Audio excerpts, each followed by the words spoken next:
Anda punya solusi. Tapi pendekatan revolusi apa yang Anda punya? Memang punya kekuatan yang mampu untuk hadapi kapitalis. Kekuatan apa yang sudah Anda punya untuk menghadapi kapitalis? Memang Anda tahu karakteristik kapitalis itu seperti apa? Makanya saya bilang kayak gini. Ada yang bilang pergi ke Roma. Saya bilang enggak, jangan. Kalau menghancurkan kapitalis jangan ke Roma.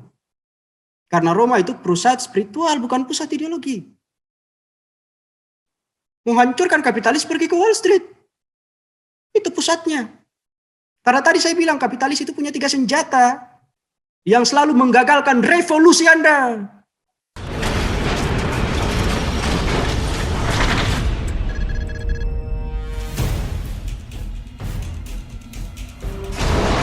Baik, terima kasih. Assalamualaikum warahmatullahi wabarakatuh. Waalaikumsalam warahmatullahi wabarakatuh. Di awal ini saya sungguh merasa sangat berbahagia, berbangga diri bisa ada di sini di hadapan teman-teman sekalian secara daring dalam rangka berbagi sedikit sesuatu yang saya punya, yang saya tahu terkait dengan apa yang kemudian diamanahkan kepada saya untuk dibahas pada kesempatan malam hari ini. Yang pertama terkait dengan pertanyaan host tadi, apakah Indonesia bisa berakhir seperti kasus Libanon dengan bangunan struktur fundamental makro, mikro maupun APBN Indonesia yang memang saat ini tercatat begitu lemah. Namun sebelum kita beranjak untuk kemudian masuk membahas pada tataran itu, saya ingin menyampaikan satu joke politik saya yang baru saya lakoni dengan salah satu prof yang cukup dikenal luas di Indonesia beberapa minggu yang lalu. Beliau adalah salah satu tokoh di balik lahirnya undang-undang tentang otonomisasi daerah pada 2004 lalu. Karena undang-undang itu dibuat rujukan akademiknya berdasarkan pada disertasi beliau di Pajajaran waktu itu, seingat saya. Dan beliau juga merupakan salah satu di antara 3 tokoh yang membentuk Mahkamah Konstitusi. Dalam joke politik itu saya menyatakan kepada beliau bahwa MK bukan lagi Mahkamah Konstitusi, tapi statusnya telah bergeser menjadi Mahkamah Kalkulator. Kenapa sampai saya menyebut MK sebagai Mahkamah Kalkulator? Jujur istilah itu saya dapatkan dari Bang Ihsanuddin Nursi dalam sebuah diskusi di Jakarta Selatan, daerah Jagakarsa sekitar setahun yang lalu. Itu waktu ngebedah buku beliau tentang bangsa terbelah. Saya sepakat dengan pendapat beliau yang menyatakan bahwa MK itu telah bergeser dari status Mahkamah Konstitusi ke Mahkamah Kalkulator. Kenapa?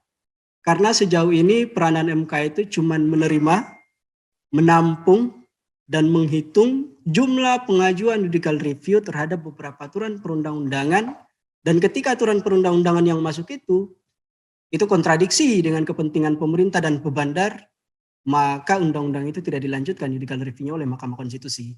Saya kasih contoh, misalnya Undang-Undang 2507 tentang penanaman modal asing yang memberikan pangsa pasar besar untuk menggeser kepemilikan nasional kepada asing baik pada sektor hulu maupun sektor hilir ekonomi. Dan yang kedua terkait dengan Undang-Undang 2499 tentang rezim devisa dan lalu lintas nilai tukar. Undang-undang ini saya menyebutnya sebagai akar utama proses liberalisasi ekonomi di Indonesia. Kenapa? Karena dengan undang-undang ini praktis telah merubah rezim devisa kita dan lalu lintas nilai tukar. Rezim devisa kita awalnya adalah rezim devisa tertutup. Artinya posisi nilai tukar kita itu diukur berdasarkan kebijakan makroprudensial yang terbentuk antara 3 pihak. Yang pertama Bank Indonesia, yang kedua Kementerian Keuangan, dan yang ketiga adalah Otoritas Jasa Keuangan. Namun ketika undang-undang ini diberlakukan berdasarkan saran IMF lewat Letter of Intent tahap 2, itu rezim devisa kita dibuka menjadi terbuka. Artinya nilai tukar kita bukan lagi diukur berdasarkan kebijakan makroprudensial, tapi ditentukan berdasarkan dolar. Bagaimana mekanisme pembentukan nilai tukar rupiah terhadap dolar? Dirubah sistem nilai tukarnya. Lalu lintas nilai tukarnya dirubah dengan pembukaan pada pasar modal dan pasar obligasi. Dalam hitungan Bank Indonesia, ketika uang investor global itu masuk ke pasar uang Indonesia, baik itu dalam konteks pembelian obligasi maupun surat utang korporasi, perusahaan, sebesar 100 juta US dollar, dia akan memicu penguatan rupiah sebesar 14 rupiah. Dan ketika dia keluar dengan jumlah yang sama, yakni 100 juta US dollar, dia akan memicu penurunan rupiah sebesar 14 rupiah, sorry. Tadi ketika dia masuk 100 juta US dollar, dia memicu penguatan rupiah 7 rupiah, namun ketika dia keluar dengan jumlah yang selama 100 juta US dollar, dia memicu ambruknya rupiah sebesar 14 rupiah. Artinya terjadi asimetris. Kenapa sampai bisa terjadi asimetris? Karena uang investor asing tadi keluar berikut quick yielding atau imbal hasil. Nah, pada posisi ini kita bisa melihat bahwa posisi penjajahan itu enak sekali. Hanya dengan memainkan rejim devisa dan sistem nilai tukar tadi. Nah, dalam konstruksi dua undang-undang ini saya menyebutnya sebagai akar liberalisasi di Indonesia. Dan sejauh ini Mahkamah Konstitusi itu nggak pernah mau melakukan judicial review terhadap dua undang-undang ini. Meskipun desakan dari masyarakat itu banyak gitu. Dan sesungguhnya dalam konstruksi ini saya mengatakan kepada beliau, Mahkamah Konstitusi statusnya berubah. Bukan lagi sebagai lembaga hukum tapi telah berubah menjadi entitas bisnis. Karena dalam konstruksi ini peran Mahkamah Konstitusi terlihat nyata mendukung peran pemerintah dan pebandar di Indonesia. Dan menurut saya itu bukan cuma salah Mahkamah Konstitusi saja. Ini bukan cuma salah pemerintah saja. Ini bukan cuma salah DPR saja. Tapi kesalahan utama atau alas kesalahan itu lebih disebabkan karena konstitusi itu sendiri. Undang-Undang Dasar 1945 yang sudah diamandemen sebanyak 4 kali, yang terakhir pada 2002.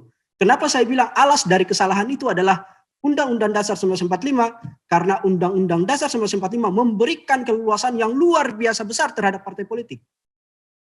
Catat baik-baik.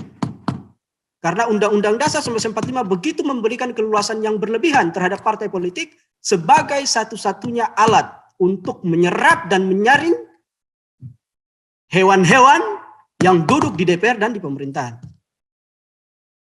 Nggak ada lewat alat lain orang itu bisa duduk di DPR dan pemerintahan. Cuman lewat partai politik. Sedangkan kita tahu partai politik itu pemegang saham utamanya adalah pebandar. Karena ketika dia menyokong orang-orang untuk duduk di DPR dan pemerintahan, biaya investasinya itu di luar kemampuan keuangan finansial mandiri partai politik. Makanya dia bergantung modal terhadap bandar. Dan ketika orang-orang itu masuk ke DPR dan pemerintah melalui partai politik, maka sejatinya mereka menjalankan kepentingan bandar. Dalam posisi ini kita akan sampai pada makna demokrasi korporatokrasi. Dalam bahasa saya, republik investor. Itu judul buku saya yang bakal terbit beberapa bulan lagi, Republik Investor. Dan dari sana sesungguhnya terlihat bahwa terjadi pergeseran konfigurasi politik. Berbicara tentang kebijakan ekonomi, kebijakan politik, kebijakan pendidikan, dan segala macam kebijakan yang dibuat oleh pemerintah itu bergantung kepada satu hal. Politik hukum. Politik hukum kita saat ini konfigurasinya bergerak ke arah totalitarianisme kapitalistik. Dalam teori politik hukum yang disebutkan oleh Mahfud MD, saya salah satu orang yang sampai saat ini juga belajar sama beliau.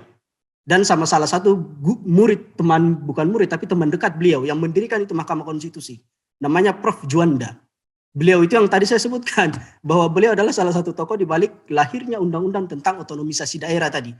Dua profesor ini membuat satu teori tentang politik hukum. Ketika politik hukum itu arahnya adalah otonom, maka produk hukum yang dilahirkan bersifat represif.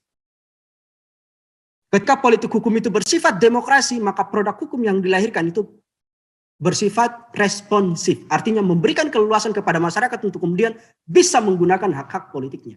Tapi ternyata politik hukum kita saat ini sejak pasca reformasi sampai hari ini itu bergerak ke arah konfigurasi politik yang sifatnya totalitarianisme kapitalistik. Artinya bangunan kekuasaan berdasarkan perspektif politik hukum tadi akan melahirkan regulasi yang basisnya adalah melayani kepentingan bandar. Sebaliknya, masyarakat yang bersifat kritis untuk kemudian melihat betapa tidak adilnya pemerintah terhadap mereka dan memberikan dukungan berlebihan terhadap investor tadi, itu ditampol dengan kebijakan-kebijakan lain yang sifatnya totalitarianisme tadi. Nah, sampai di sini saya ingin mengajak kita semua untuk memahami satu hal, bahwa segala macam bentuk ketidakadilan yang dilakukan oleh pemerintah terhadap masyarakat Indonesia atas nama investasi di Indonesia, cikal bakalnya adalah dari politik hukum kita tadi, yang bergeser dari arah demokrasi ke totalitarianisme yang sifatnya kapitalistik. Bagaimana dengan kasus Libanon? Kasus Libanon itu kasus yang sangat sederhana, Fai. Kasus Libanon itu kasus yang menunjukkan bahwa pemerintahnya sendiri sengaja menciptakan ketidakadilan pada struktur perekonomian domestik, terutama di sektor hilir. dengan cara melakukan privatisasi dan komersialisasi terhadap layanan-layanan publik. Dan yang jadi masalahnya adalah posisi pelayanan publik dalam berbagai macam bidang, terutama untuk bidang pangan, kesehatan, pendidikan, itu sektor hulunya itu dibangun berdasarkan utang. Nah, ini akan sampai pada satu istilah yang disebutkan oleh pemateri sebelumnya tadi sebelum saya, masuk pada tataran currency war. Currency war itu salah satu senjata yang dipunyai oleh Amerika Serikat. Jadi Amerika Serikat itu punya 3 senjata untuk menjajah dunia. Dalam perspektif saya berdasarkan pendekatan moneter. Yang pertama senjata uang, yang kedua senjata suku bunga, dan yang ketiga adalah senjata minyak. Tujuan dari penggunaan 3 senjata ini adalah menjamin tersebarnya dolar ke seluruh dunia. Dolar itu bisa masuk ke seluruh dunia, dia menyasar 2 sektor perekonomian. Yang pertama tadi saya sebut hulu, yang kedua hilir. Bagaimana caranya dolar bisa menembus pasar domestik sebuah negara? Lewat utang dan jaminan investasi. Ketika sebuah pemerintahan menggantungkan secara berlebihan pembangunan ekonomi terhadap utang dan investasi, sesungguhnya di sana ada unsur penjajahan. Pemerintah itu sendiri merekayasa, merelakan dirinya untuk kemudian dijajah oleh dolar. Hal ini berkaitan dengan dampak terburuk dari menyebarnya dolar ke seluruh pasar domestik negara-negara jajahan. Saya ingin bertanya sekarang, apa dampak paling buruk dari tersebarnya dolar ke seluruh dunia? Coba moderator mungkin bisa menjawab, Faik?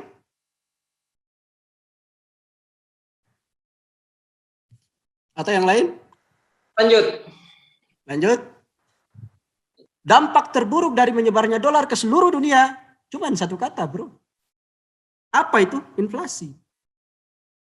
Inflasi pada sektor hulu dan sektor hilir. Kalau inflasi pada sektor hilir itu biasa kita sebut sebagai IHK, indeks harga konsumen.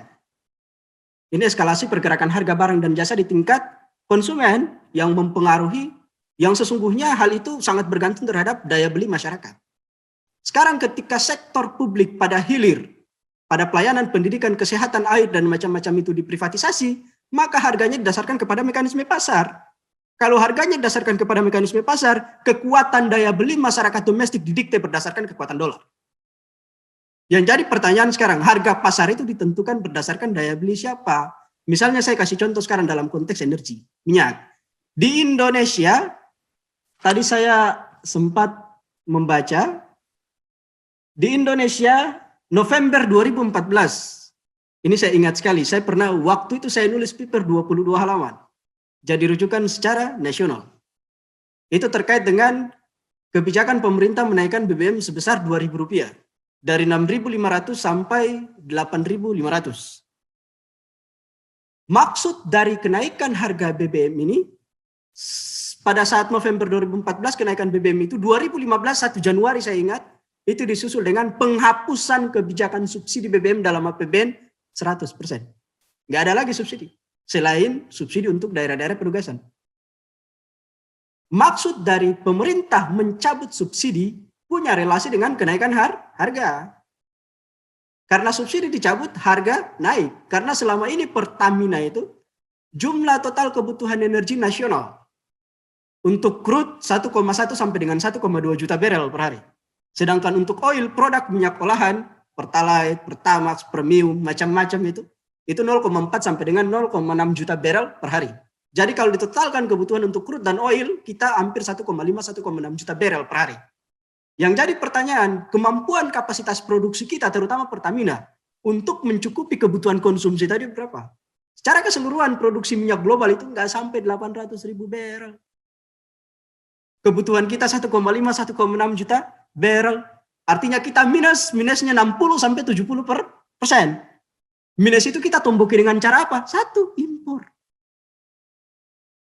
Minus itu kita tumbuki dengan cara satu, impor. Yang dilakukan oleh pemerintah lewat Pertamina. Pertamina impornya dari MOPS. Harga itu ditentukan berdasarkan sistem harga yang terintegritas dengan New York Mercantile Exchange. Harganya harga pasar. Ketika Pertamina mengimpor itu, dikelola menjadi minyak jadi di Indonesia, dan dijual kepada masyarakat Indonesia, Pertamina nggak mungkin menggunakan harga pasar bebas. Karena harga pasar bebas itu inflasinya di atas daya beli masyarakat. Ketika Pertamina memaksa untuk kemudian menjual itu dengan harga pasar bebas kepada masyarakat Indonesia, inflasi naik, menekan daya beli mereka, banyak masuk dalam jurang kemiskinan. memunculkan kemiskinan baru. Saya kasih contoh sekarang. Namun kebijakan Pertamina yang menjual tadi, kenapa sampai Pertamina menjual rugi? Karena Pertamina dalam konstruksi ini disubsidi sama pemerintah. Tapi ketika subsidi itu dicabut 100% pada 1 Januari 2015, maka saat ini Pertamina sudah resmi menjual BBM dengan harga pasar bebas. Yang jadi pertanyaan sekarang, tadi saya sebut pasar bebas, minyak Pertamina itu diimpor dari MOPS. Harga MOPS itu terintegritas dengan sistem penentuan harga di NYMEX dan WTI, New York Mercantile Exchange dan West Texas Intermediate. Kedua harga ini ditentukan berdasarkan daya beli masyarakat Amerika Serikat yang diukur berdasarkan income per kapita mereka $40.000 per tahun. Masyarakat Indonesia cuma $4.000 saja terseok-seok. Pendapatannya itu nggak sampai $4.000. Sekarang dipaksakan oleh pemerintah untuk kemudian membeli dengan harga yang ditetapkan berdasarkan daya beli masyarakat Amerika Serikat. Inflasi naik, ini kebijakan yang memiskinkan orang. Inilah yang terjadi di Libanon. Jadi pertanyaannya nih Kak, sampai kapan kemudian ini terjadi? Apakah revolusi itu bisa terrealisasi? Nggak bisa, nggak bisa.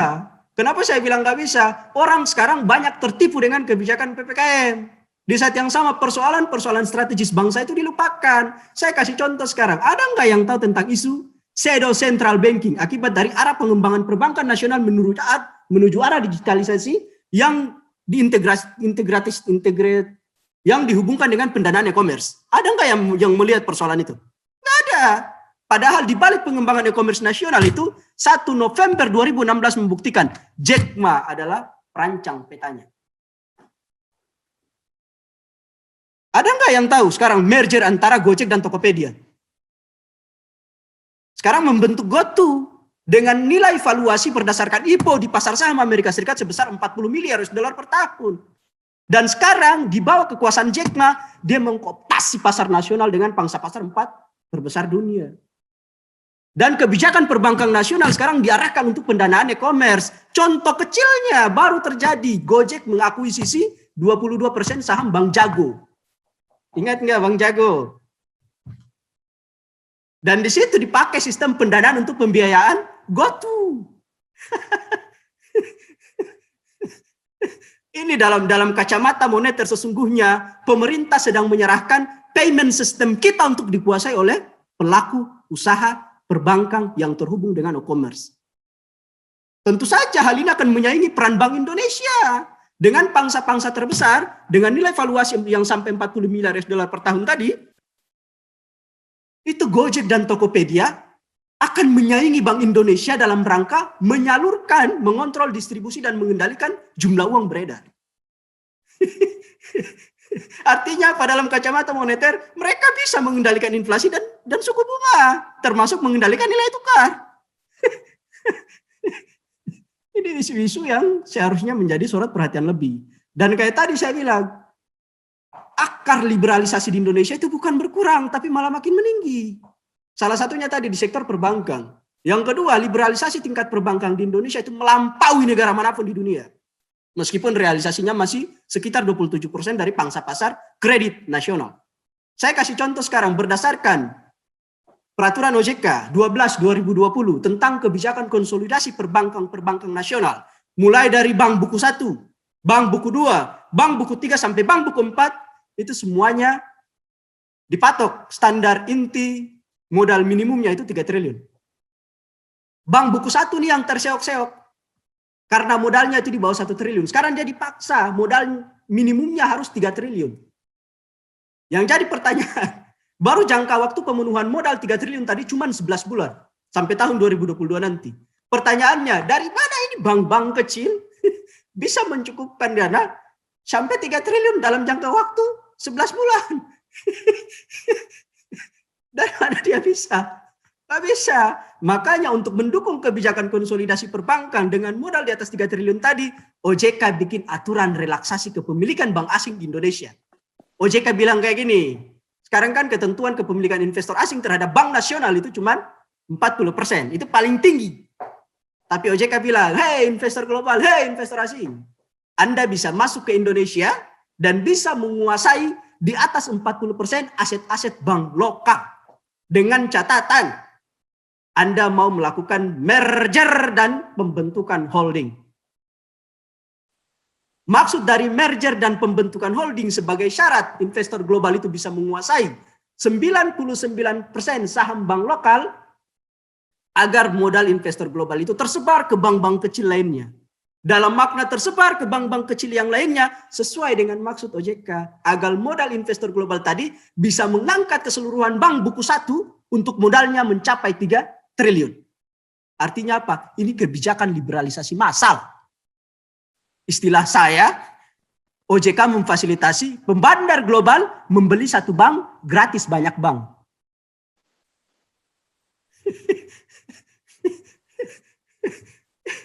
Itu catatan pentingnya.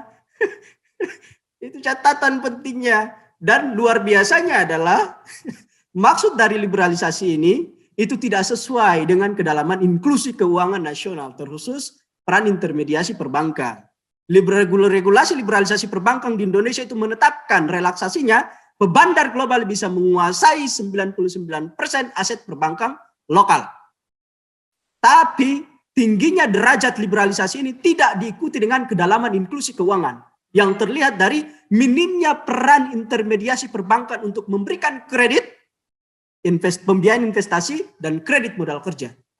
Lebih miris lagi, pangsa pasar kredit untuk UMKM cuman baru 18%. Ini yang paling kecil di seluruh dunia. Sedangkan kita tahu UMKM itu kasihan. Kasihannya kenapa? Dia 98%, 99% pelaku nasional itu ada di UMKM.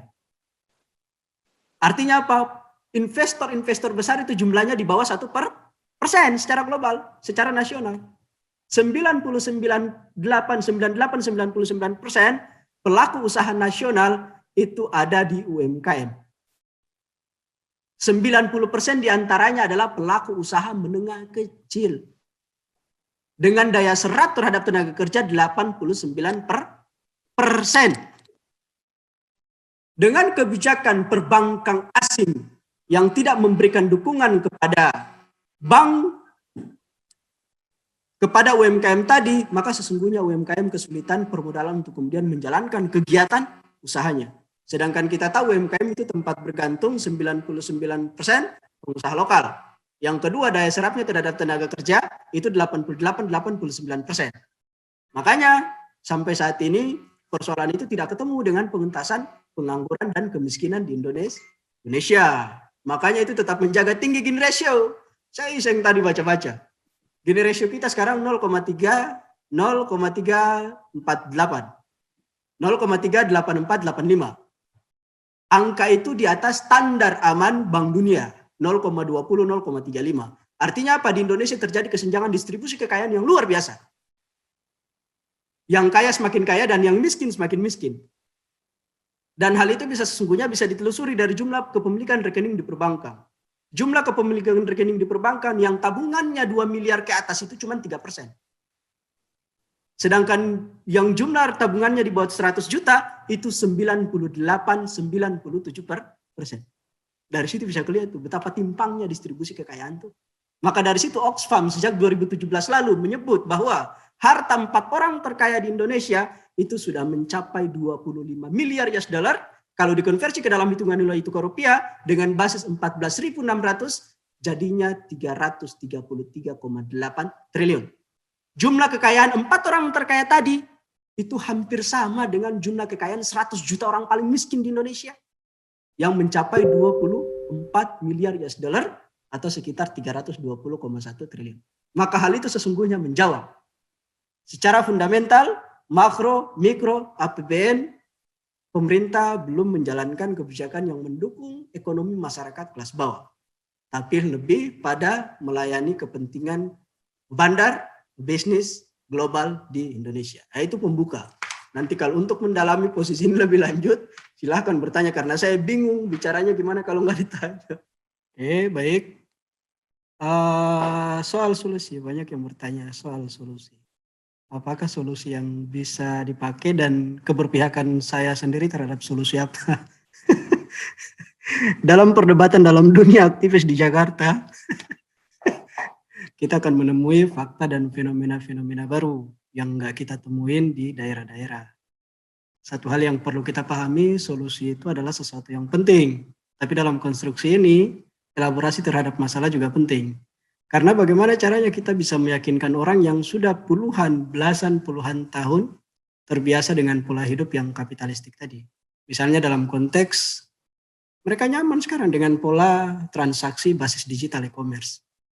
Karena itu bisa menyintas waktunya mereka, membawa mereka ke arah yang lebih sederhana dalam konteks pemenuhan dalam bertransaksi.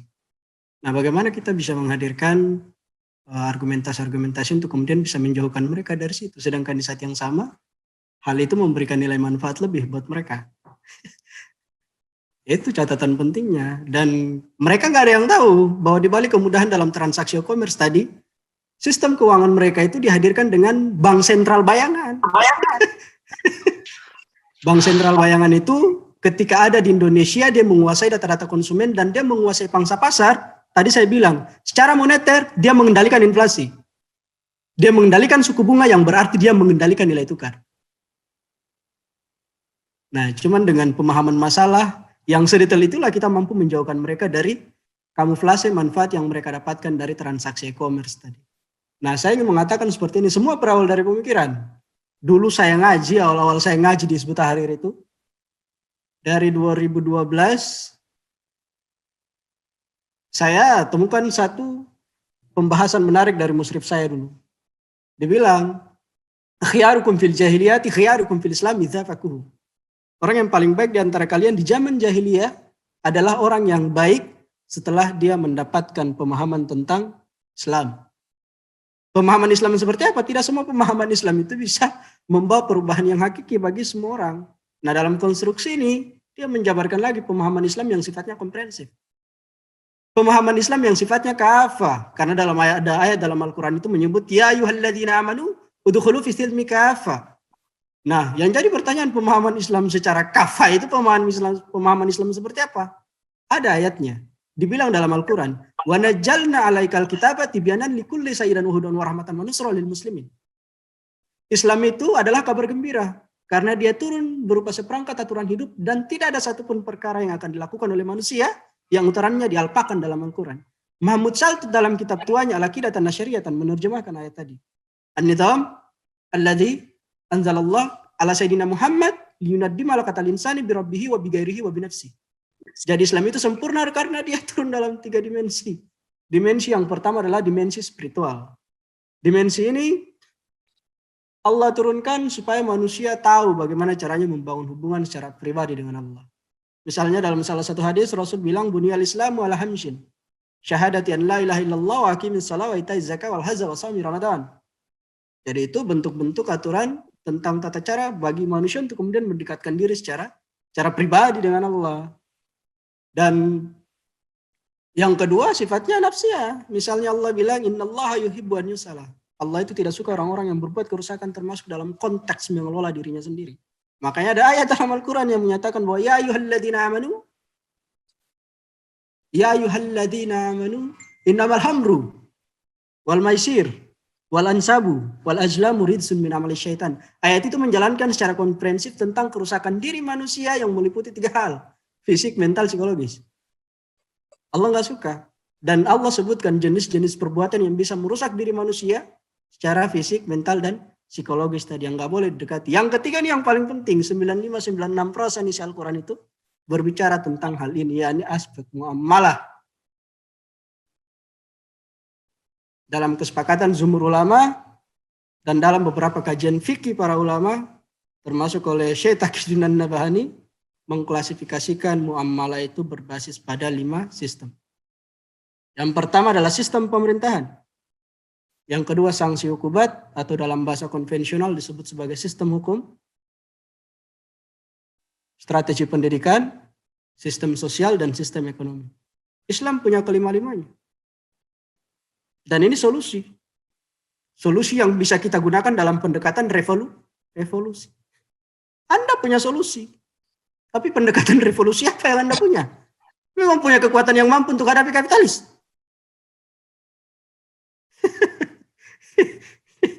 kekuatan apa yang sudah Anda punya untuk menghadapi kapitalis? Memang Anda tahu karakteristik kapitalis itu seperti apa? Makanya saya bilang kayak gini. Ada yang bilang pergi ke Roma. Saya bilang enggak, jangan. Kalau menghancurkan kapitalis jangan ke Roma. Karena Roma itu pusat spiritual, bukan pusat ideologi. Menghancurkan kapitalis pergi ke Wall Street. Itu pusatnya. Karena tadi saya bilang kapitalis itu punya 3 senjata yang selalu menggagalkan revolusi Anda. Senjata yang kedua senjata uang. Senjata yang ketiga adalah senjata suku bunga. Kasih contoh Arab Spring. Siapa dulu yang turut dari euforia sama Arab Spring? Angkat tangan coba, cungkat tangan coba. Saya mau lihat.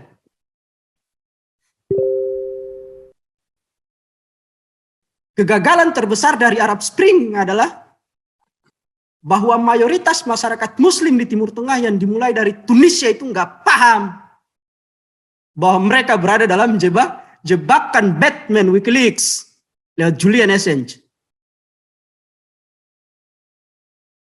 Kita punya solusi, kita mau melakukan revolusi. Tapi apa yang kita tahu tentang kapitalis? Saya dulu nggak ikut bereuforia dalam Arab Spring karena saya udah baca dari awal. Ini kelanjutan dari kekalahan Amerika Serikat terhadap Cina. Karena Amerika Serikat itu jengkel dia, dipecah sistem unipolernya di Timur Tengah. Awalnya di Venezuela. Kenapa sampai dia bisa masuk ke Irak? Karena dia ditendang dari Venezuela lewat revolusi gagal yang kurang dari 24 jam dilakukan sama George Bush terhadap Hugo Chavez. Dia ditendang dari situ. Di saat yang sama Venezuela itu dia nggak termasuk OPEC. Karena OPEC itu basis negara-negara di bawah korporasi kapitalisme. Jadi pertarungan ideologi global itu dua. State kapitalisme melawan korporasi kapitalisme. State kapitalisme itu bridge. Brasil, Rusia, Cina, India, South Africa, sekarang ditambah Turki. Makanya kemarin Turki dipukul sama Trump lewat kebijakan penarikan surat utang pemerintah. Ambruk. Karena dia masuk kepada kelompok Rusia dalam proses perundingan perdamaian di Suriah. Amerika kan ditendang. Makanya posisi Amerika Serikat ditendang itu bisa dilihat. Kantong ISIS itu tinggal berapa di Suriah? Dalam kacamata geopolitik geostrategis. ISIS itu tinggal bertahan cuma di satu daerah. Awalnya 99%, sekarang kebalik tinggal 1% dia kuasai Suriah. Karena apa? Suriah keluar dengan posisi perundingan perdamaian yang sekarang berjalan ke arah yang lebih positif di bawah kendali Rusia, Cina, Turki. Dalam konstruksi kemarin Trump marah. Trump marah karena sistem unipolarnya dipecah, terutama dalam konstruksi di Timur Tengah. Padahal itu dia bangun dengan susah payah sejak tahun 2004. Ketika dia ditendang dari Venezuela. Itu catatan pentingnya. Dan kaitannya dengan Arab Spring tadi, ini bukti kekalahan, bukti kemarahan Amerika Serikat terhadap beberapa negara yang memang mulai menarik afiliasinya terhadap blok Timur. Yang pertama, Amerika itu marah karena 2007 dihantam habis-habisan sama Cina. Itu muncul defisit perdagangan 261,7 miliar US dollar. Yang belakangan defisit itu bertambah menjadi 323 miliar US dollar. Sehingga Gedung Putih itu harus mengambil kebijakan bailout sebesar 700 miliar US dollar yang belakangan berkembang menjadi 831 miliar US dollar. Banyak orang di dunia itu yang salah kaprah membaca cara ini. Mereka menyatakan bahwa ini adalah krisis subprime. Saya bilang no. Ini bukan subprime. Ini adalah kekalahan perang dagang Amerika Serikat terhadap Cina yang berdampak terhadap sektor keuangan. Karena kekalahan perang dagang itu mengakibatkan banyak industri strategis Amerika Serikat yang gulung tikar. Di saat yang sama banyak pegawai yang dirumahkan. Pegawai yang dirumahkan itu kehilangan pendapatan. Kehilangan pendapatannya mereka terjadi di tengah mereka itu sedang masuk berbondong-bondong dalam program rumah perumahan subsidi George Bush. Di saat yang sama bersamaan dengan krisis, George Bush tarik subsidi, artinya apa? Beban bunga beserta pokok kredit perumahan itu diberikan kepada masyarakat. Di saat yang sama masyarakat itu dirumahkan. Makanya itu berdampak terhadap naiknya NPL, non-performing loans. Rasio kredit bermasalahan, rasio kredit bermasalah rumah perumahan di Amerika Serikat. Makanya berdampak terhadap krisis keuangan rumah perumahan. yang belakangan jadi 323 miliar US dollar. Ini Cina kalah. Makanya waktu itu Timothy Geithner, Menteri Keuangan era pertama Obama, menyatakan bahwa Cina melakukan manipulasi nilai tukar. Karena konstruksi kemenangan Cina terhadap Amerika Serikat dalam konteks perdagangan, karena Cina menggunakan fasilitas currency war. Apa itu currency war? Currency war itu secara teoretikal disebut sebagai competitive devaluation. Bagaimana caranya kita menurunkan nilai tukar sehingga produk-produk kita di pasar itu punya daya saing. Harganya murah tapi kualitasnya bagus. Ini strategi yang dipakai oleh Cina buat hantam industri perdagangannya Amerika Serikat. Nah, Amerika Serikat parah pada posisi ini. Dia beralih ke Timur Tengah. Bagaimana caranya dia mengatasi krisis yang kemudian terjadi di negaranya? Amerika Serikat itu negara yang miskin secara sumber daya primer. Misalnya minyak. Sekarang dia didapuk sebagai the big producer oil in the world. Dia adalah produser minyak terbesar global sekarang Amerika Serikat. Tapi di saat yang sama coba tanya, cadangan minyak Amerika Serikat di Amerika sendiri ada di mana? Dia nggak punya cadangan minyak. Cadangan minyak terbesarnya itu didapatkan lewat Halliburton ketika Halliburton terlibat di Irak pada tahun 2004. Halliburton itu asosiasi minyak perusahaan milik keluarga George Bush. Itu menjadi kontribusi terbesarnya. Nah, sekarang dia bikin manipulasi ke publik bahwa dia itu punya cadangan minyak non-konvensional yang didapatkan dengan cara memanaskan bebatuan di 3 negara bagian. Dakota, Alaska, sama di Kanada. Tapi sampai saat ini nggak bisa dibuktikan. Nah, dalam situasi ini, Arab Spring diciptakan sama Amerika. Tujuannya untuk apa? Ada yang namanya United States Central Command. Itu armada laut Amerika Serikat yang mengontrol hilirisasi mudik tanker-tanker minyak di beberapa selat perdagangan global yang strategis. Kalau di Timur Tengah itu ada yang namanya Bab el-Mandeb.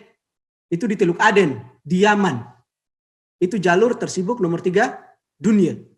Bagaimana caranya Amerika Serikat menciptakan perang saudara antara Sunni sama Syiah? Itu bukan perang Sunni sama Syiah sebenarnya. Itu proksi. Sunni sama Syiah itu cuma proksi. Karena terbukti yang membantu pemerintah Yaman itu adalah Guild Cooperation Council. Dewan Keamanan Teluk yang dipimpin langsung sama Arab Saudi. Di belakang Syiah Houthi Yaman itu ada Iran. Nah, di sini kelihatan betul bahwa ini pertarungan yang terjadi secara ideologis antara Iran yang mewakili kepentingan state kapitalisme melawan Guild Cooperation Council Arab Saudi, strong alliance Amerika Serikat yang mewakili kepentingan korporasi kapitalisme. Tujuannya apa? Untuk menguasai jalur pelayaran perdagangan minyak. Nah, sayang banyak orang yang nggak bisa memahami ini secara mendalam. Dan itu berimbas pada posisi Arab Spring tadi. Bagaimana caranya dia mencari dukungan dengan cara menjatuhkan pemimpin-pemimpin yang sudah tidak mulai loyal lagi kepada dia. Seperti kasus Soeharto di Indonesia. Soeharto itu dijatuhkan karena mulai nggak loyal sama Amerika Serikat, terutama dalam konteks perang di Timur Tengah, perang di Timur Timur. Dalam konstruksi di Timur Timur itu, Soeharto lebih menuruti permintaannya Belanda. Nah, permintaan Belanda yang dituruti oleh Soeharto tadi bisa dilihat dari satu indikator. Indikatornya apa? Soeharto membatalkan IGI dan membentuk CGI. IGI itu Forum Konsolidasi Jaminan Investasi dan Utang pertama di Indonesia yang dibentuk oleh Wijaya Nitisastro. Indonesia itu pertama kali jaminan mobilisasi modal secara terkonsolidasi antara utang dan investasi itu masuknya lewat IGI. IGI ini dipimpin sama Bank Dunia dan IMF. Tapi menjelang peristiwa 97-98, Soeharto menuruti permintaan Belanda untuk menghapus IGI dan menggantikan dengan CGI. Di sini World Bank dan IMF nggak memainkan peranan penting lagi karena kontrol itu udah diambil sama Belanda. Nah, terkait sejarah yang tadi disebutkan terkait dengan revolusi tadi. Dari awal bangsa ini sudah melakukan revolusi. Termasuk bagaimana caranya Soekarno mematikan pergerakan-pergerakan yang dikawal oleh para ulama waktu itu sehingga. Salah satu representatif tokoh yang menginginkan revolusi tapi memakai baju konservatif adalah Haji Agus Salim. Sejak awal Soekarno mematikan peran ulama ini dengan berbagai macam cara. Salah satunya dengan melakukan pemaksaan asas tunggal. Pasca pencabutan Piagam Jakarta itu, yang penghapusan 7 kata itu, Itu kan yang dihapuskan naskah yang ditulis sama Muhammad Nasir, naskah 22 Juni. Bukan naskah 1 Juni yang ditulis sama Soekarno. Itu pasca dihapus, para ulama pada saat itu, terutama Muhammad Nasir, menyatakan bahwa kita nggak usah melawan. Karena ini Indonesia baru merdeka. Kalau kita melawan, akan berdampak terhadap gejolak yang lebih besar di tengah-tengah masyarakat. Akhirnya, waktu itu, mereka membiarkan itu terjadi, dan menunggu untuk kemudian kembali dirubah pada sidang-sidang konstituante. Tapi ternyata sidang konstituante yang berjalan ke depan, itu disambut oleh Soekarno dengan pemaksaan asas tunggal. Makanya kebanyakan di antara mereka itu yang berakhir di penjara. Seperti Muhammad Nasir, seperti Abu Yahamka, itu semuanya berakhir di penjara. Nah, dalam konstruksi ini sesungguhnya menunjukkan bahwa Soekarno itu orang yang berideologi nggak jelas. Mau dibilang kapitalis enggak, mau dibilang sosialis juga tidak. Karena beberapa waktu yang lalu, saya berdiskusi dengan beberapa orang, saya tanya sama mereka, ada nggak yang bisa menjelaskan dan merasionalisasi konsep kebijakan politik non-blok kepada saya? Nggak ada. Artinya kita menjalin hubungan dengan dunia internasional tanpa menunjukkan keterikatan dalam jangka panjang. Saya bilang enggak. Justru kebijakan politik non-blok ini adalah sebuah kebijakan yang menunjukkan bahwa Soekarno adalah seseorang yang sama sekali tidak konsisten. Peristiwa 56 kunjungan pertama kali di Amerika Serikat, dia merasa dihianati. Karena janji pemberian kredit untuk penguatan militer di Papua Barat itu dihianati sama Amerika Serikat. Nah, di sini nanti ketemu sama kata-kata tadi, penanggap tadi yang menyatakan peran Allen Dulles, saudara kandungnya John Foster Dulles. Allen Dulles itu mantan direktur CIA yang punya konflik secara pribadi dengan John F. Kennedy karena persoalan invasi Teluk Babi di Kuba. Karena dia gagal, invasi 3 hari itu digagalkan sama Che Guevara dan Fidel Castro. Nah, di sini nanti ketemu sama Fidel Castro, sama Allen Dulles dan John Foster Dulles tadi. Soekarno dihianati waktu itu. Pasca perjanjian KMB, Indonesia dipaksa dalam perjanjian itu untuk menerima warisan hutang kolonial Belanda. Awalnya Indonesia nggak mau, tapi dia didekati sama Amerika Serikat. Terima saja. Nah, karena takut setelah perjanjian KMB itu, Amerika Serikat nggak memberikan bantuan modal kepada kita untuk Papua Barat, Indonesia terpaksa mengambil persyaratan dalam perjanjian KMB itu.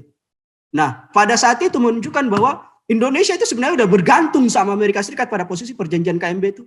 Nah, setelah perjanjian KMB, Desember 49 dibikin kedutaan besar. Yang di Monas tuh. Itu Michael Cochrane, duta besar utamanya tuh. Nah, di situ mulai terjalin hubungan dengan Amerika Serikat. Tapi pas kunjungan pertama Soekarno ke Amerika Serikat 56-57 tadi, dia dihianati. Awalnya janji kredit militer kepada Indonesia untuk melawan Belanda di Papua, itu nggak dikasih lagi sama Amerika Serikat di bawah Presiden Eisenhower. Kenapa? Karena John Foster Dulles menggunting itu, Menteri Luar Negeri Amerika Serikat waktu itu, dengan mengatakan kepada Presiden Amerika Serikat waktu itu, jangan berikan bantuan itu kepada Indonesia, karena itu akan berdampak provokatif terhadap Belanda. Akhirnya digunting. Ketika digunting, Soekarno baper. Pulangnya dia ke Rusia. Ketika di Rusia, dia ketemu sama Khrushchev. Nah, waktu itu Khrushchev sepakat kasih 250 juta dolar untuk memperkuat struktur militer Indonesia di Papua Barat. Kala itu. Nah, dari sini sesungguhnya menunjukkan bahwa politik non-blok itu nggak ada. Politik non-blok itu nggak ada karena dia berjalan sesuai dengan negosiasi atas kepentingan. Ketika kepentingan kita nggak dijawab oleh Amerika Serikat, sekarang kita beralih dukungan kepada Uni Soviet. Dan dukungan kepada Amerika Serikat dan Uni Soviet ini berdampak kepada bangunan struktur kekuatan yang dibangun oleh Soekarno itu bukan dengan masyarakat dalam negeri, tapi dengan dunia internasional. Karena apa? Dia nggak punya kepercayaan diri terhadap bangsa sendiri. Dia lebih menggantungkan kekuatan itu kepada sumber pendanaan dan kekuatan militer dari dunia luar. Makanya itu yang menjadi dasar bagi Soekarno yang awalnya adalah seorang yang memang dekat dengan Islam karena dia muridnya Cokro Aminoto. Itu berbalik bermusuhan dengan kawan-kawan ngajinya sendiri. Teman satu halkonya. Teman satu halkonya, Kak. Teman satu halkonya, termasuk yang ditembak mati di Pulau Ubi. Kartosuwiryo. Karena apa? Dia memang nggak punya kepercayaan diri terhadap kekuatan bangsa. Makanya dia bergantung terhadap kekuatan global tadi. Karena dia meyakini persenjataan dan bantuan modal dari Rusia tadi memang bisa ngebantu dia untuk menjalankan kebijakan politik konfrontatif terhadap Belanda. Inilah cikal bakal dari jatuhnya dia dan ketidakberpihakan dia terhadap para ulama. Nah, beralih ke peristiwa 63 ketika konfrontasi Malaysia. Konfrontasi itu kan dirancang sama M16 Amerika Serikat, Inggris dan CIA Amerika Serikat. Tapi sebelum itu Soekarno memang sudah direncanakan untuk dijatuhkan lewat beberapa peristiwa. Salah satunya peristiwa Cikini waktu dia direncanakan untuk dibunuh. Itu kan kebongkar waktu ditangkapnya Allen Pope tuh, yang ditembak jatuh sama Angkatan Udara Indonesia. Nah, mereka juga lewat Allen Pope, mereka juga mengetahui bahwa yang merancang PRRI Permesta itu adalah Amerika Serikat lewat CIA. Di situ kebongkar semua. Nah, masuk periode 63, yang terjadi di periode 63 adalah Soekarno digoyang lewat konfrontasi Malaysia. Yang jadi pertanyaan, konfrontasi Malaysia dirancang sama siapa? Tadi saya bilang, dirancang sama M16 Inggris dan CIA Amerika Serikat. Lewat tangannya siapa? Tadi Allen Dulles. Allen Dulles itu seseorang yang memang waktu itu sudah tidak lagi menjabat sebagai direktur CIA. Karena dia dipecat sama John F. Kennedy. Gara-gara dia bikin malu Amerika Serikat dalam invasi Teluk Babi. Dia gagal di sana. Dia ditendang sama Fidel Castro dan Che Guevara. Nah, pas dia selesai itu, dia tetap orang yang memegang kendali penting terhadap lembaga intelijen Amerika Serikat. Dia tetap menjadi orang yang memegang kendali penting atas lembaga intelijen Amerika Serikat. Buktinya apa? Dia bisa menyewa orang untuk kemudian membunuh John F. Kennedy. Itu dibuktikan dalam riset 30 tahunnya Greg Pellegrin. Bahwa yang membunuh John F. Kennedy itu beberapa manusia. Manusia yang pertama adalah Rockefeller. Yang kedua Allen Dulles, yang ketiga John Foster Dulles, yang keempat itu Lyndon B. Johnson sendiri yang waktu itu jadi wakil presidennya dia, dan yang keempat itu pimpinan Freeport. Siapa saya lupa namanya itu. Nah, Soekarno digoyang lewat peristiwa 63. 63 itu dia digoyang, tapi di tengah dia digoyang, semakin dia menunjukkan sikap yang tidak adil terhadap para ulama, terhadap orang Islam. Artinya apa? Dia dari hari ke hari, meskipun dia menghadapi tantangan global yang luar biasa, tapi kepercayaan dirinya terhadap kekuatan bangsa itu semakin gak ada. Makanya dia semakin bergantung kepada kekuatan luar. Dia dihantam sama kanan, dia bergantung sama kekuatan kiri. Akhirnya 63 jatuh dia. Di situ mulai dimainkan aspek ekonominya dia. Amerika Serikat mulai menarik komitmennya pelan-pelan. Makanya dia gagal menghadapi inflasi sampai nanti ketika dia jatuh waktu itu. Nah, dari sini catatan pentingnya adalah seperti yang dikatakan tadi. Revolusi menuntut kita yang pertama adalah paham akan solusi yang mau kita pakai untuk mengawal revolusi tadi. Solusi secara konseptual sudah saya sebutkan tadi. An-nidham alladzi anzalallahu ala sayyidina Muhammad liyunaddim ala khalqil insani birabbihi wa bighairihi wa binafsi. Itu solusi yang saya tawarkan. Solusi Islam secara kafah, terutama dalam konteks muamalah tadi. Namun dalam konstruksi ini kita masih punya satu persoalan. Persoalannya apa? Kita nggak memahami musuh secara nyata. Makanya berbagai bentuk kamuflase yang mereka buat atas nama revolusi, kita ikut masuk di dalam, kejebak. Seperti Arab Spring, seperti aksi 212, dan yang berjalan secara terus-menerus. Karena pertanyaannya adalah, implikasi penting dari 212 apa? Terpilihnya Anies sebagai gubernur Jakarta. Itu dampak paling positif dari aksi 212. Sedangkan waktu itu kita masuk terlarut dalam euforia. Ini revolusi. Sedangkan saya katakan sama orang-orang kayak gini, kita boleh terlarut dalam euforia tentang persatuan, tapi baca teori persatuan. Teori persatuan itu dibagi jadi dua. Ada persatuan dalam makna entitas dan ada persatuan dalam makna normatif. Dalam makna normatif jelas kita satu. Islam. Tapi dalam makna entitas kita tetap berbeda tujuan politik. Ini yang mengakibatkan persatuan-persatuan itu sebenarnya kosong dari makna persatuan yang hakiki. Karena kita tetap berbeda dalam konstruksi entitas politik tadi. Makanya saya nggak mau terlarut dalam euforia persatuan kemarin, karena saya tahu di dalam itu ada banyak kumpulan entitas-entitas politik yang tujuannya nggak sama, beda-beda semua. Itu.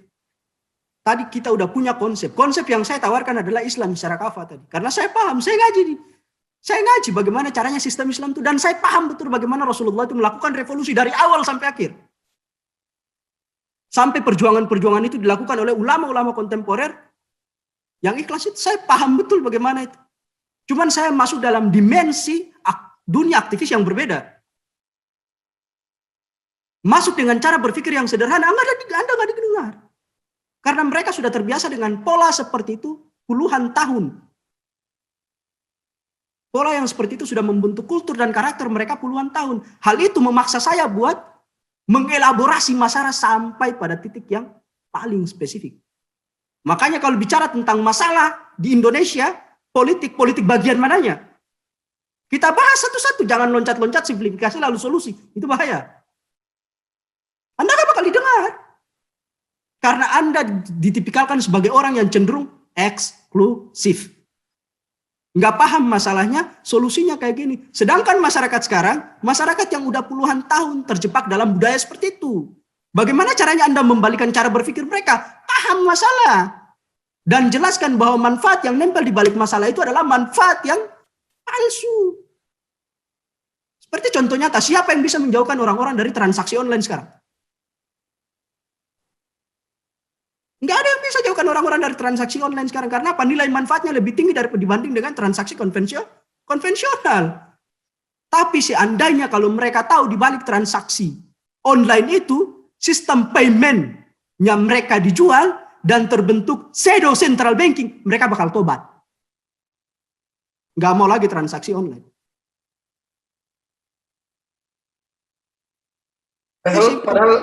Padahal saya masih menunggu barang dari Tokopedia yang belum datang-datang. Nah, makanya jangan terlalu oversimplifikasi masalah. Itu masalah. Saya bukan nggak paham solusi, saya paham solusi. Mau bicara tentang apa? Tentang Islam. Bagaimana caranya kelola APBN, saya paham. Konsep dividen, konsep pajak, konsep BNBP, saya paham semua. Saya bisa jelaskan itu satu persatu. Cuman, siap. konferensi kita terbatas, bro. Ya, makanya nanti saya tegas. Nanti kita buatkan kelas khusus untuk semua orang yang hari ini hadir mau bikin kelas belajar ekonomi politik sampai ngeceng, nanti kita di lain kesempatan untuk. Ini sudah mau jam 12 malam ini waktu Sulawesi. Saya lanjut dulu ke Bang Sidik Rabbani. Siap. Saya sekalian pamit, bro. Enggak kok. Jadi sudah selesai closing statement-nya? Ya tadi sekalian closing statement yang ingin saya katakan seperti ini. Ya oke. 2 menit closing statement-nya. Oke. Tadi menarik sekali tentang sistem pendidikan.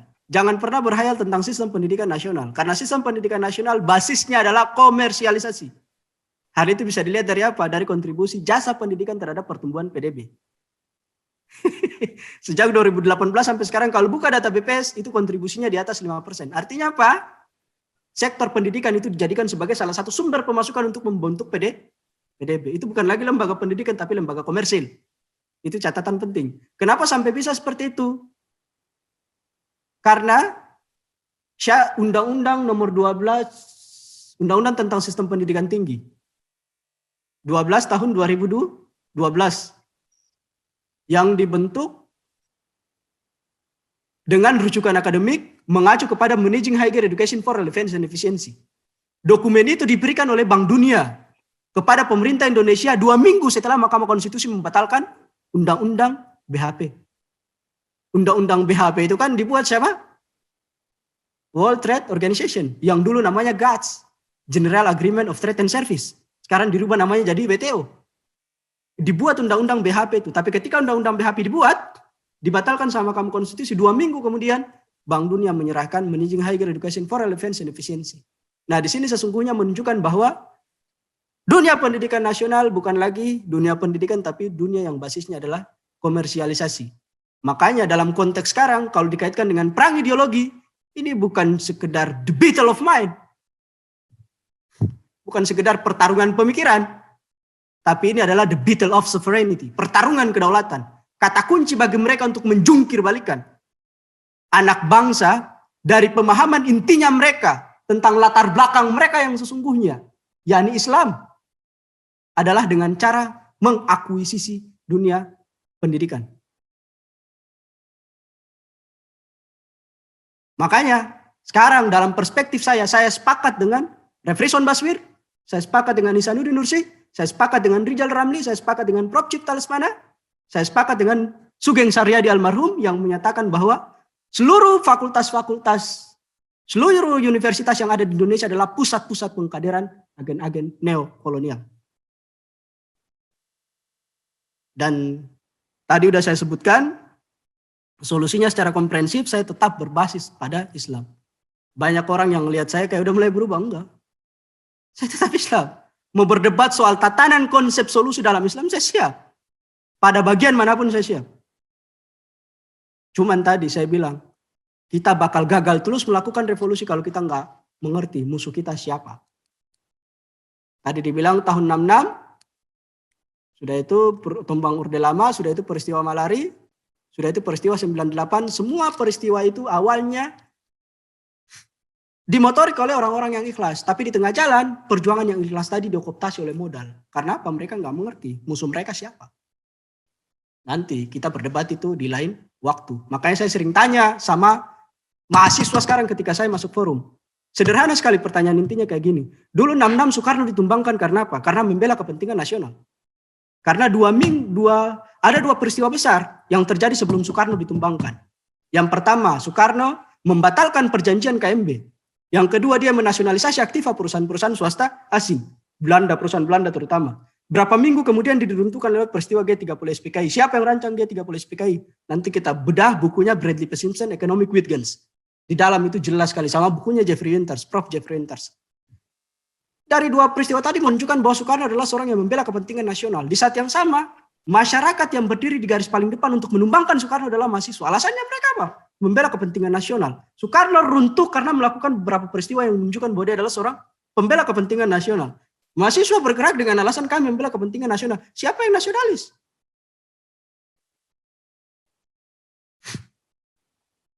Nasionalisme di antara keduanya di bawah kendali dan kontrol modal asing. Mahasiswa itu awalnya tulus karena dia ngelihat Soekarno ini bertindak karena PKI tadi, dia berikan konsesi kepada PKI ada makanya PKI melakukan pemberontakan. Tapi di saat yang sama mereka nggak paham PKI itu bukan dibuat sama Rusia, tapi PKI itu setiran Amerika lewat tangan Agustus Celong. Mungkin itu saja Pak I, closing statement dari saya. Dan tetap Islam, tetap melawan, tetap di jalur revolusi. Assalamualaikum warahmatullahi wabarakatuh sekalian, saya pamit.